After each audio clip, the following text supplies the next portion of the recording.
Bienvenue à tous dans cette nouvelle session d'information. Le sommaire, c'est tout de suite. Le programme de renforcement des structures centrales de gouvernance a été lancé officiellement ce mardi matin.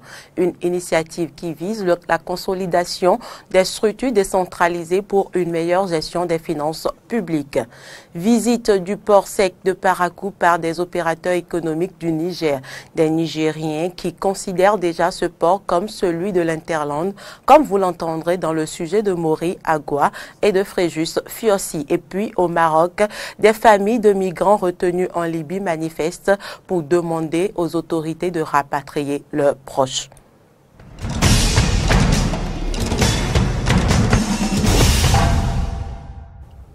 Merci de nous rejoindre pour ce point de l'actualité. On ouvre ce journal par la présentation du budget sectoriel à l'Assemblée nationale. Ce lundi 27 novembre 2017, c'est le médiateur de la République qui a été le tout premier à présenter aux députés en commission son budget de l'ordre de 395 millions de francs CFA pour faire face aux besoins et missions de l'institution pour l'année 2018. On écoute Joseph Ressou-Nyolonfon.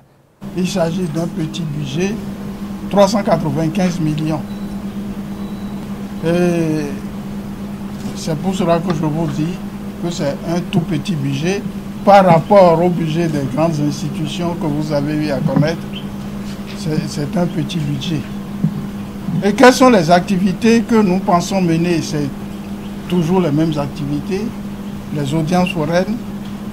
L'année dernière, nous en avons exécuté une dizaine.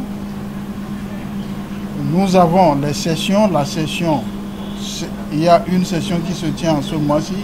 Notre session se tient toujours en fin d'année. Donc il y a ces activités-là. Et il y a surtout l'étude des plaintes, l'étude des réclamations des citoyens. Nous sommes déjà pour l'année de 2017 à 347 à fin octobre. Et il y en a qui sont encore en attente. Donc, c'est ces activités que nous allons poursuivre. Et je suis sûr qu'avec les audiences foraines que nous avons organisées, que nous avons tenues, avec les sensibilisations que nous organisons, j'ai la certitude que nous aurons plus de plaintes, plus de réclamations pour l'année 2018 parce que nous avons la suite que génèrent nos séances de travail à l'intérieur du pays. On reste avec les députés à l'Assemblée nationale où le ministre des Petites et Moyennes Entreprises et de la Promotion de l'Emploi a également présenté son projet de budget gestion 2018. Il est de 15 milliards et plus de 44 millions faits de dépenses de fonctionnement et celles en capital. Modeste Kérékou veut avec ses ressources poursuivre les réformes engagées au Bénin depuis avril 2016, notamment en matière de promotion des petites et moyennes entreprises. Je vous propose de l'écouter. Nous venons de présenter le projet de budget gestion 2018 du ministère des petites et moyennes entreprises et de la promotion de l'emploi. Ce budget s'élève à la somme de 15 milliards 44 millions 328 000 francs. Il est composé, disons, en deux grandes masses. Ce que nous appelons les dépenses de fonctionnement et les dépenses en capital pour près de 10 milliards 241 millions 424 000 francs. Les dépenses en capital connues encore sous l'appellation de PIP qui sont, j'allais dire, les dépenses qui permettent vraiment d'impacter les cibles que nous avons à adresser. Elles sont au nombre de 3 pour cet important département ministériel que j'ai l'honneur de diriger depuis, disons, le 27 octobre dernier, notamment la promotion des petites et moyennes entreprises, l'artisanat et la promotion de l'emploi. Ce que nous aurons à faire, disons, pour 2018, à la vérité, il s'agira juste poursuivre les réformes qui sont en cours, qui sont engagées dans notre pays depuis le 6 avril 2016 par le président Patrice Talon. Vous savez, j'ai la charge d'un ministère qui est sensible et dont les résultats devront se mesurer très rapidement.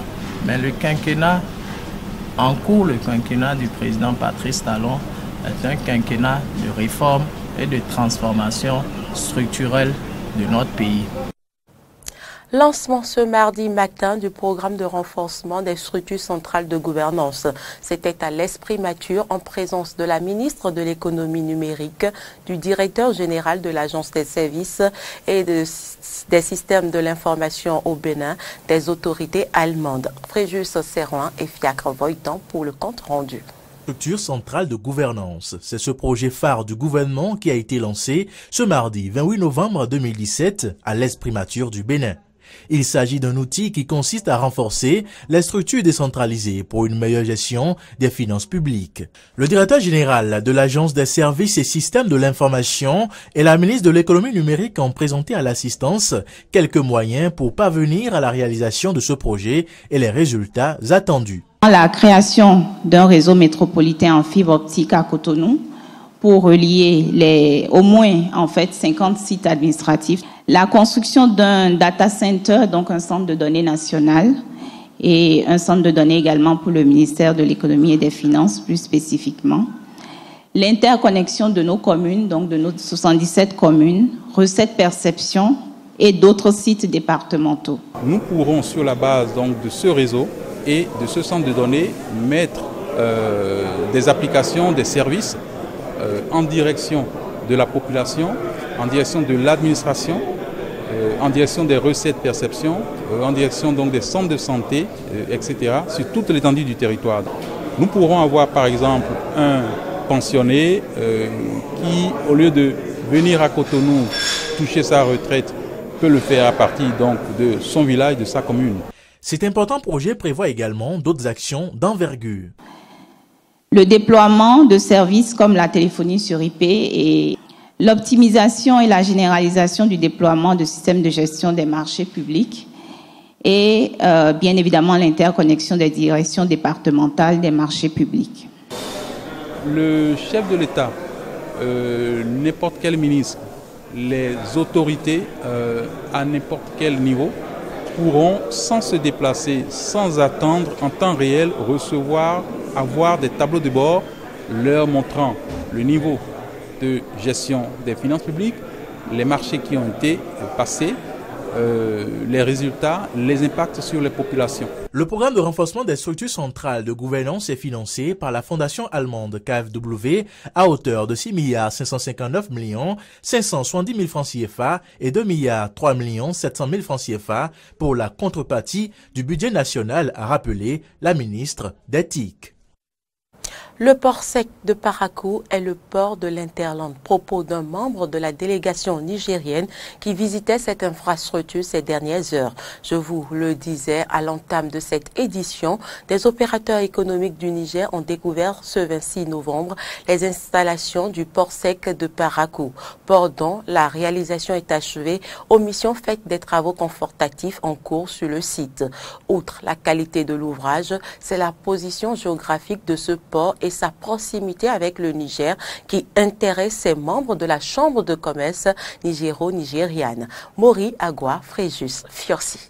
Entièrement achevé et désormais accessible par cette voie qui le relie à la route inter-État numéro 2, le port sec de Parakou n'attend que d'être mis en service. C'est pour s'en assurer et évaluer ses potentialités qu'une importante délégation constituée d'opérateurs économiques nigériens a décidé de visiter le site ce 26 novembre 2017. Conduit par Lazare Nyolofin, directeur de PIC International SA, société en charge de la réalisation des travaux, ces représentants de la Chambre de commerce du Niger, responsables du patronat, importateurs et exportateurs, représentants de transporteurs, se sont fait expliquer dans un premier temps les motivations d'un port sec à Parakou. Le Parakou, vous pouvez desservir aussi bien le Niger que le Burkina Faso, que le nord-est du Mali et que le nord du Nigeria. Donc c'est une ville carrefour. C'est pour ça que le promoteur a dit, je commence par là, parce que je pense que c'est le projet intégrateur dont on a le plus besoin tout de suite. Présentation globale de la structure du port sec par le directeur technique Didier Sacramento. Questions de divers ordres relatives aux dispositions juridiques, à la représentation de la circulation des camions, à l'implantation des structures bancaires, au coût des futures prestations. Les échanges ont tourné autour des propositions faites par plusieurs membres de la délégation nigérienne. Pour les opérateurs économiques du Niger et d'autres pays d'ailleurs, ce qui est important, c'est la célérité et le coût. Et pour tous les ports d'ailleurs, c'est ça les deux paramètres dont il faut tenir absolument compte. Et nous avons beaucoup discuté de cela. Nous pensons que c'est sur ces paramètres-là qu'il faut mettre l'accent. Vous êtes ambitieux. Nous pensons que ce port-là va être fait pour les pays de l'Interland. La ville de Parakou, géographiquement, elle est bien située. Elle est bien située et ça va aussi dans l'intérêt des importateurs nigériens. Car aujourd'hui, les importateurs nigériens qui utilisent les différents ports tels que Lomé, Tema et Abidjan et Takoradi, je pense qu'aujourd'hui Parakou est mieux.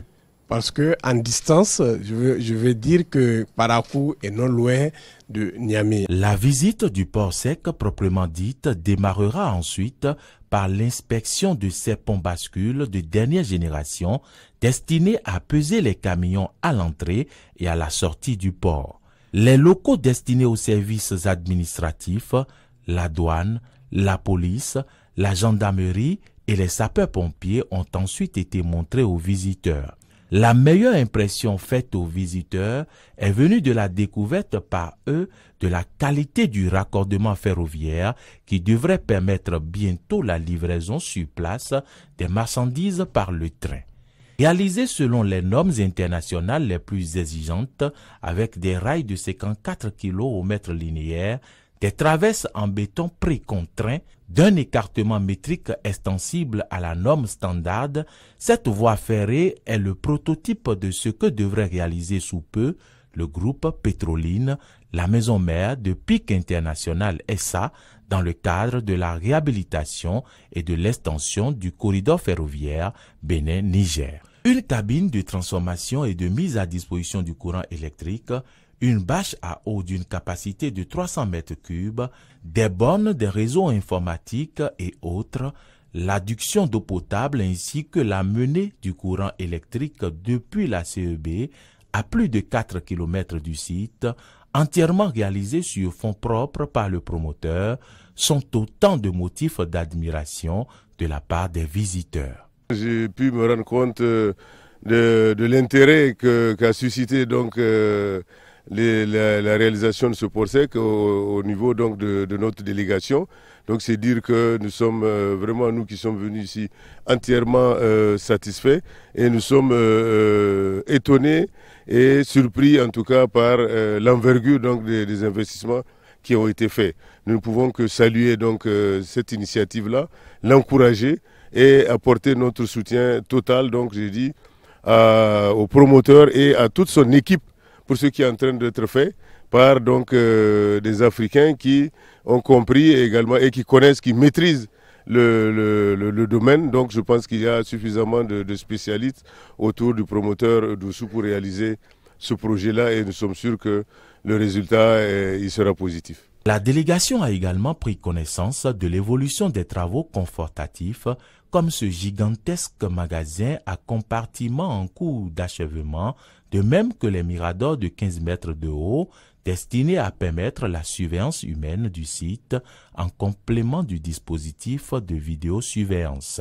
La délégation nigérienne repart de Parakou, émerveillée et impatiente de voir démarrer les activités du port sec dans le but d'économiser 1 millier de kilomètres sur leurs activités d'importation et d'exportation. Plus proche de nous, on parle à présent encore de l'installation du nouveau président de la Cour d'appel de Cotonou. Cela se passait ce 27 novembre 2017. À peine installé, Hubert Arsène Dadjo prend la mesure de sa responsabilité, mais il sait pouvoir compter sur ses collaborateurs. Il nous dévoile aussi ses obligations. Nous venons de sacrifier, ainsi faisant, à une exigence légale, sans laquelle aucune action que j'aurais à entreprendre ici ne pourra être valide. Voilà. Donc désormais, je préside aux destinées de cette cour. Comme vous l'avez également entendu, c'est une très lourde responsabilité, mais je compte sur les collaborateurs, je compte également sur l'aide de l'Éternel pour pouvoir relever ce nouveau défi. J'ai pour obligation de prendre les dossiers qui sont là. Donc je ne peux pas a priori vous parler de dossiers en particulier, mais tous les dossiers se valent.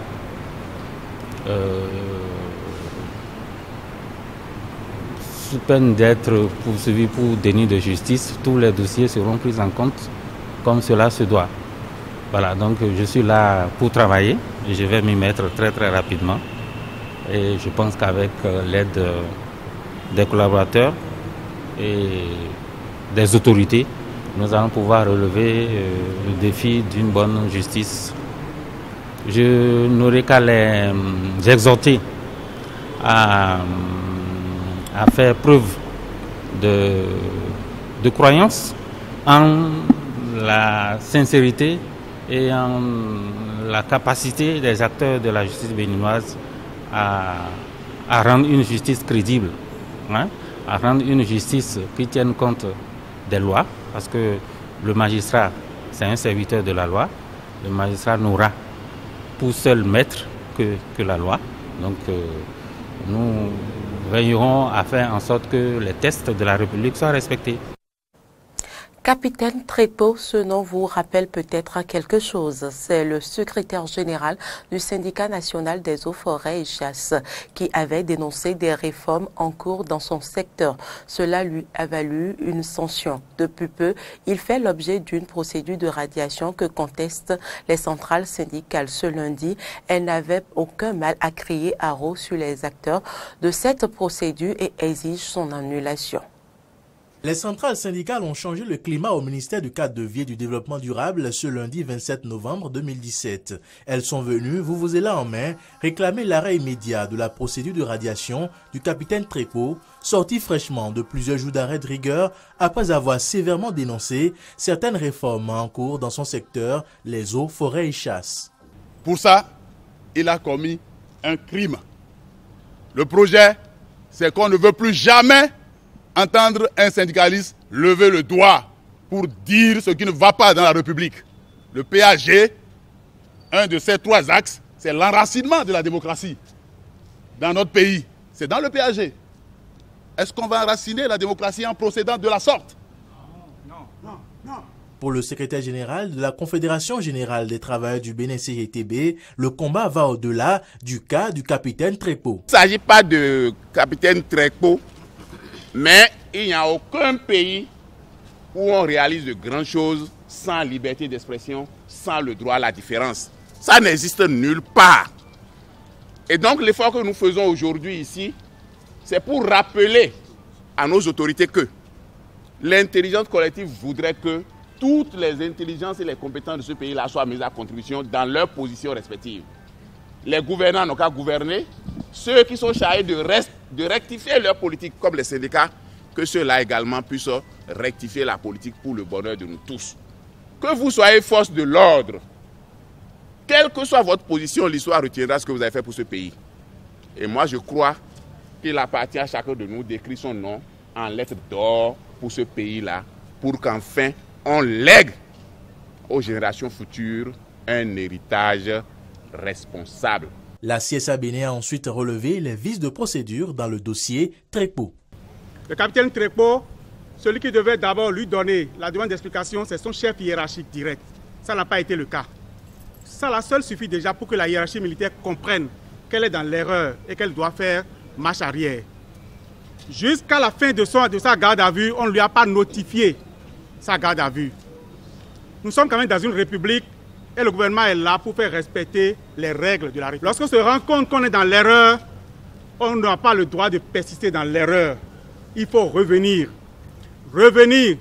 Parce que ce que Tréco a dénoncé, ils ont commencé à le régler. Ils ont commencé à prendre des mesures pour corriger. Ça veut dire qu'ils n'étaient pas dans l'erreur tant que ça.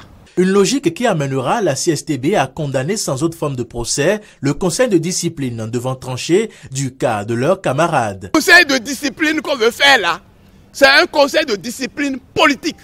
Ce n'est pas un conseil de discipline administratif. Il n'a commis aucune faute.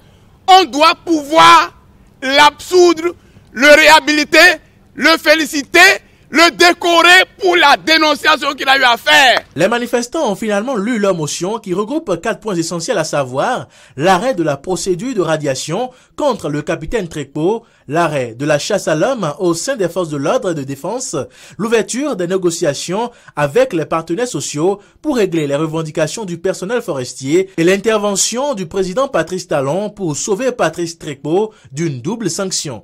Constant Godjo, le secrétaire général du ministère du Cadre de vie et du Développement durable, qui a suivi ce sit-in, a pris acte et a promis de rendre compte à qui de droit.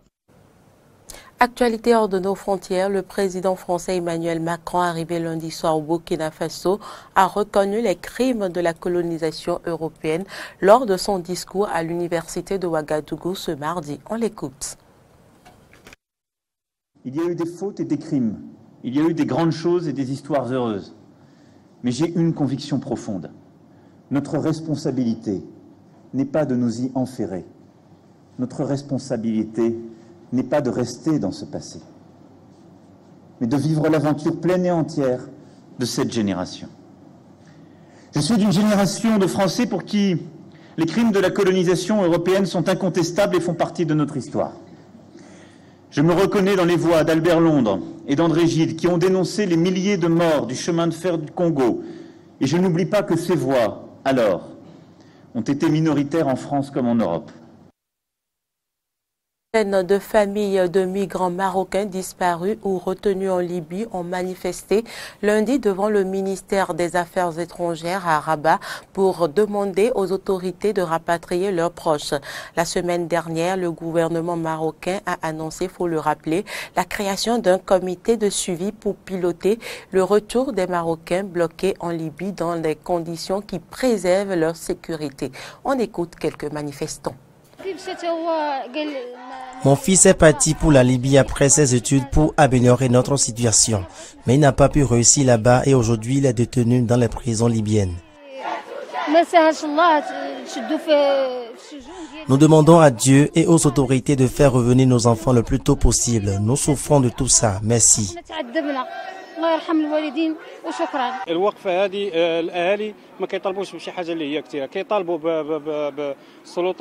Les familles manifestent pour demander aux autorités et au ministère de délivrer les documents de voyage.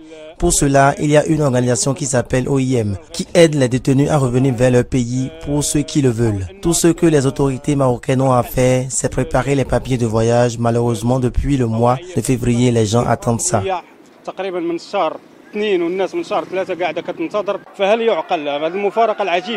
C'est pas possible que le Maroc déporte 22 000 Africains vers leur pays alors qu'en même temps nous avons 700 Marocains délaissés dans les centres et prisons et qu'ils n'ont pas pu leur offrir des papiers pour voyager en toute dignité.